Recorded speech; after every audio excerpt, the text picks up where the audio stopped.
Kilala sa kanilang mga pambihirang papuri sa buong 1980s, ang tanyag at iconic na magkapareha na ang mga karera ay nakaakit ng mga manonood at nakakuha ng malawakang pagbubunyi ay magpapaganda sa entablado na may eksklusibo at intimate na pagganap para sa kanilang tapat na tagahanga.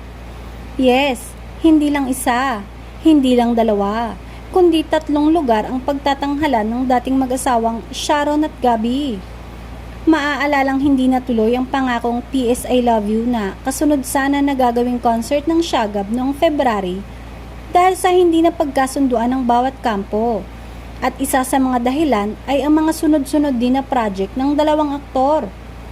Kaya ngayon ay bubusugin ng ex-couple ang kanilang mga fans ng nakakakilig at paulit-ulit na performance. 3 lugar nga sa Amerika ang nakatakdang puntahan nina Sharon at Gabby para sa kanilang Dear Heart USA Concert Tour.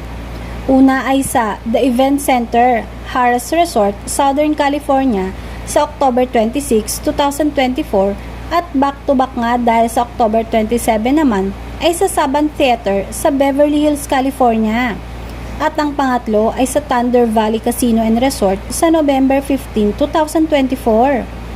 Sobrang excited na nga daw ng mga fan nila abroad at habang maaga pa nga ay nakabili na sila ng ticket para hindi maubusan dahil paniguradong maso-sold out ito kaagad.